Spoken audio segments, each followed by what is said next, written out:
Okay, hello friends, this is Yusuf here. Welcome to part 4 of our AWS serverless crash course.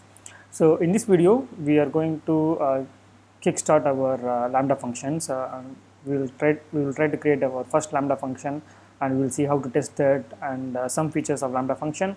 Then we will proceed further on connecting the Lambda function from our API gateway. Okay. So I am in my AWS console, so you can either type the service here, Lambda, you will get it. Okay, I'll open it. Okay, so here I already have a few Lambda functions. So for this tutorial, we are going to create a new Lambda function. So for that, click on create function. So we are going to create the function from scratch. So let's keep that point, and we need to give a function name. Okay, so I'm going to give that demo lambda. Okay, and we can write lambda function in various languages. So here you can see the options available, but we're going to stick with Node.js because we are going to do these tutorials with JavaScript. Okay, so here you can see there is a permission. Okay, this permission is basically lambda will create an execution role with permission to upload the logs to CloudWatch. So by default, if the lambda function runs or executes, we want to see the logs of the function, right? So then only we can trace the function and understand what's happened. So for that, the recommended way is to write the logs into CloudWatch. So Amazon CloudWatch is actually a logging platform which we can use it to log. So that's what it's telling. By default, the Lambda function will be created with the default permission to the CloudWatch environment or the CloudWatch service, so that the Lambda can log the output or console result or execution result in the CloudWatch log. So we will see that in action. Okay, let's click create function. Let's give it some time for that because it's gonna choose the environment and then create the function and so on. So in the next screen, we should be able to see the placeholder where we can write the code basically. Okay, so now we have this small designer thing which tells that this is a lambda function we have created, but currently there is no trigger, which means there is no way to call the lambda function externally, and currently there is no destination. We will leave it as of now. We will look into that later. If you come down, this is a point where function code. Okay, so here let me make it a little bit bigger. Okay, so here it's what we want to write the code. Okay, the idea of lambda function is whatever the code we want to execute, we will write the code here. We'll create that code as a lambda function. Then whenever we call the function, the particular piece of code will be executed. But the point here is we never know which environment will be used to execute those code. Okay, that is not our burden. So that is the beauty of lambda function. We do not need to care about the environment or the hardware, okay, or the infrastructure which is needed to execute the code. It will be taken care by the lambda itself. So let's quickly see a few things here. So basically, here is JavaScript way. They have written a small, hello world kind of program. Okay, so what I'm going to do, I'm going to take this async out, and I'm going to add two more parameters: context and callback. Okay, so these three parameters are already available for this lambda function. Okay, now we want to know what is this event and context and callback. Okay, but as of now I can tell you that event is the object which will be used to receive the inputs to the function. Okay, so what I'm going to do, I'm just going to do a console log. Okay, console log event. Let's see what is there in the event object. And then currently they are having a response which is designed to respond back to a HTTP request. That's what it is having, like status code and everything. We'll delete it as of now. Okay, I'm going to say that const response is equals to maybe hello world.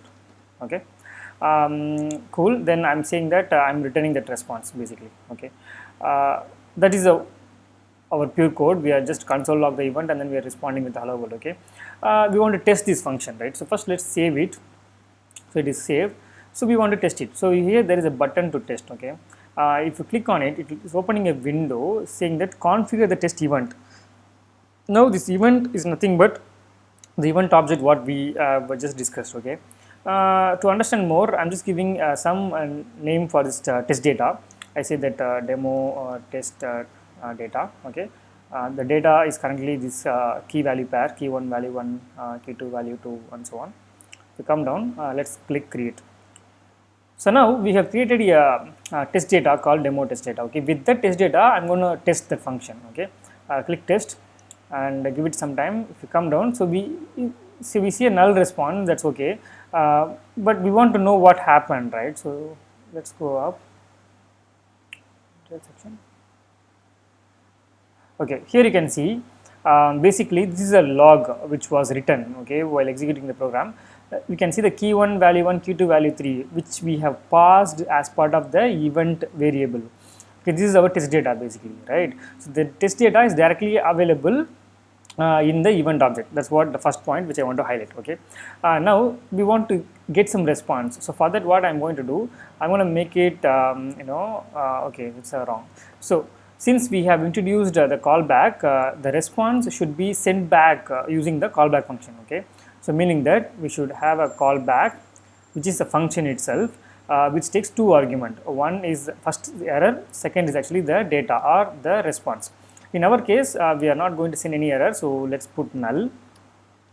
And for the response, let's return the response variable. Okay, let's save this time and let's test it.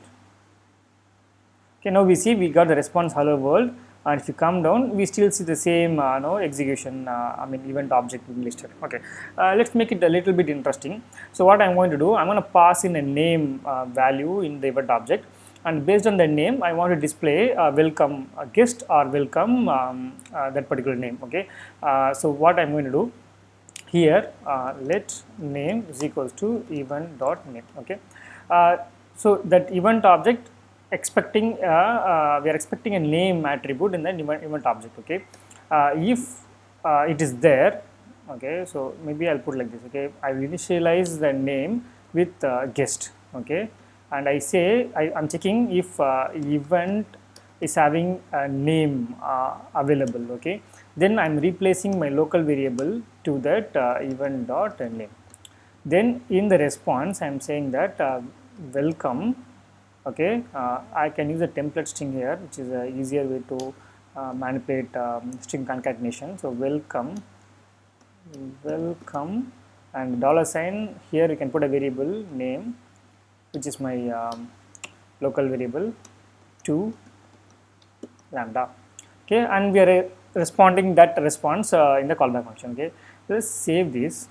Okay, now if I test again, we will get hello guest. That's because the event object what we are passing is not having something called name. Okay, so to test the functionality, let's go to the configure test events, and you can replace this thing whatever you want, but I'm going to add a new thing called name, and I'm going to provide my name called Yusuf. Okay, now the event object is having 4 key value pairs. Let's save it and let's test it again, and we see that welcome user to lambda, because this time event.name is having a proper value which is being replaced in the if statement, and we are getting it. Okay, so this is a basic way of creating lambda and testing it. Okay, now let's see about the CloudWatch. Now here you can see 2 extra tabs calling permissions and monitoring. Okay, so if we go to permissions, that is exactly what we discussed while creating the lambda function. Okay, currently this lambda function is having the access to the Amazon CloudWatch. Okay, you can click down and see what permission it has. Okay, it's having basically the create log group, create log stream, and put log events. So as of now, we don't need to think much about these keywords, but what's important is this lambda is able to write some logs in CloudWatch. If you go to monitoring, here we will see some metrics about the lambda function, how frequent the lambda is being called, what is the time taken for executing the lambda, and so on. But we are not interested in those things as of now. What we are interested in is actually, if you come up, there is a button to view the logs in CloudWatch. Okay, if you click it, it will take us to the CloudWatch service, and it will take us to the log group created for this lambda function. Okay, let's see. So here on the left hand side, you can see is taking us to a log group, and here it's loading, and we can see that this log group is created for the demo lambda, which is our lambda function. Okay, and it is created 5 minutes before. And if you come down, there is already a 3 log group or log events. Okay, if you click on the latest one, and if you see the logs, basically we will see the execution log here. Okay, just a minute. Okay, I'm expecting the console log statement here. Okay, let's go back. Okay,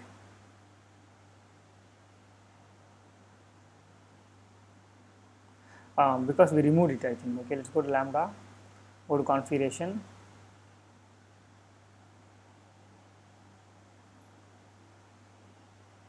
Okay, see, we don't have a console log, that's why it didn't come. Okay, let's add a console log, console.log event, and let's test.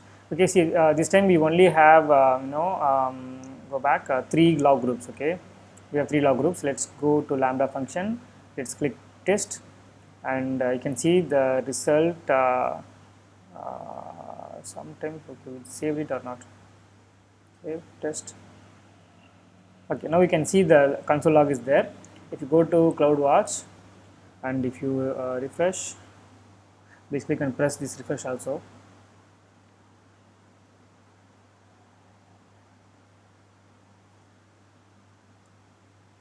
Don't know why it is slow. Okay, so this time we got another one more log group.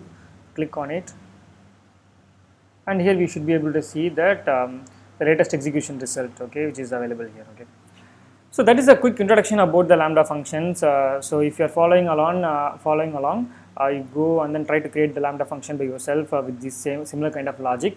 But in our next video, we are going to invoke this Lambda function from our API gateway. Okay, because this event object will be changing based on the trigger.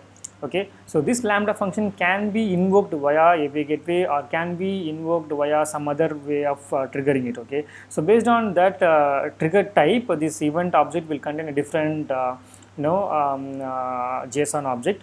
So that we are going to see in our next video, in which we will create a API gateway get method, which will call the Lambda function, and we will see what we are getting in the Lambda function. We will return some response from Lambda function to API gateway, so that we will see that in the browser. Okay, so that's it for this video. I hope this helps. This series is helping you guys, and see you in the next video with our next step. Okay, thanks for watching.